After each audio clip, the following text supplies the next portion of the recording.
Henry Brainerd McClellan was an officer and adjutant general in the Confederate States Army during the American Civil War, a teacher and author. He was a professor at Sayre Female Institute in Lexington, Kentucky for 35 years after the war.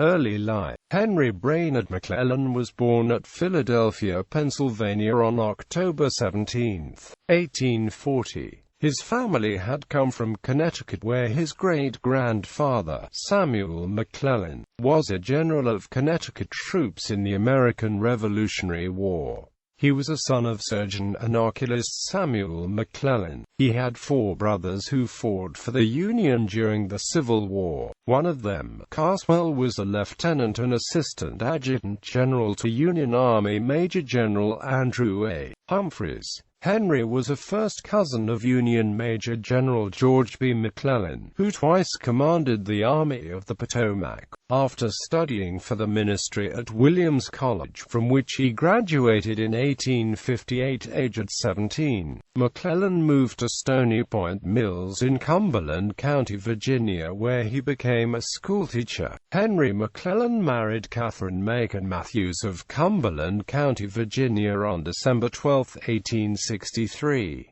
They had 9 children, although only 5 survived Henry.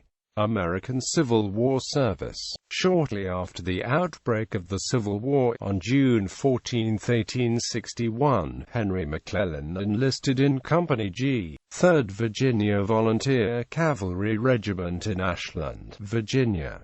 He became a lieutenant and adjutant general of the regiment on May 18, 1862. McClellan was promoted to major on April 15, 1863, and on May 2, 1863 was appointed adjutant general to Major General J. E. B. Stuart after the death of Stuart's previous adjutant general, Channing Price, at the Battle of Chancellorsville. On June 9, 1863, McClellan's quick action as Stuart went to another part of the field helped the Confederates save the key position of Fleetwood Hill at the Battle of Brandy Station, Virginia. After the surprise appearance of a large Union force near Brandy Station in the early morning, Stuart left McClellan and a few others, mainly couriers, at Fleetwood Hill while he went to organize and lead his forces. As the battle progressed, Union troops led by the 1st New Jersey Cavalry began to climb Fleetwood Hill. McClellan ordered the crew of the sole available artillery piece, commanded by Lieutenant John W. Carter, to fire the last few shells of ammunition, which had been set aside as defective, to stall the approaching Union regiment. The New Jersey cavalrymen held back long enough to allow the 12th Virginia Cavalry Regiment to charge over the top of the hill and engage them. Additional regiments from both armies joined the fight for the hill, and Stuart brought up more artillery pieces. Eventually the Confederates secured possession of the hill. As Stuart's chief of staff, McClellan accompanied and greatly assisted Stuart during the Gettysburg campaign. Soon after the start of the Stuarts' ride around the Union Army of the Potomac, McClellan, other staff officers Andrew Reed Venable, Jr., and John Eston Cook and a courier were eating breakfast at the home of a blacksmith while the blacksmith shoed the horses. The Confederate officers were about a half-mile from the main body of Brigadier General Wade Hampton II's Cavalry Division when advance riders from the 11th Regiment New York Volunteer Cavalry rode by in pursuit of the advance guard of Hampton's division during the Battle of Fairfax Courthouse.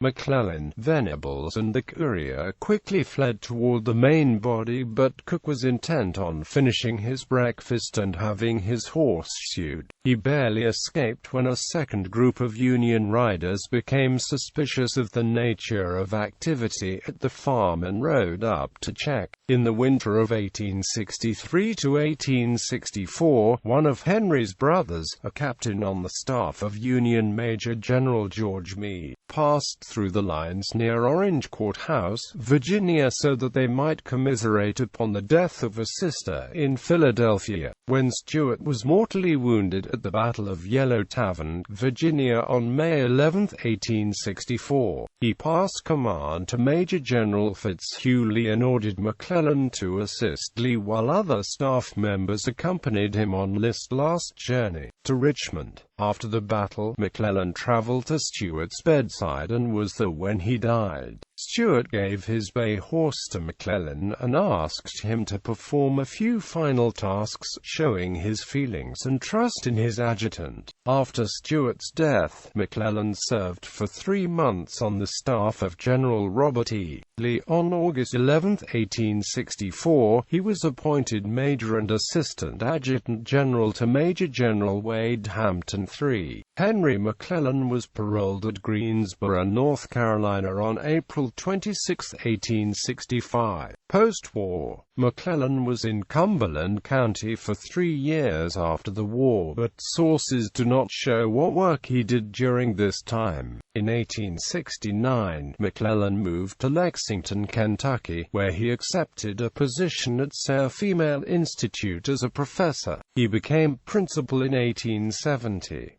He was a professor at Sayre until his death in 1904. He also was active in Confederate veteran activities. In 1885, Henry McClellan published The Life and Campaigns of Major General J.E.B. Stuart. Henry Brainerd McClellan died of a stroke in Lexington, Kentucky. He is buried in Lexington Cemetery at Lexington, Kentucky.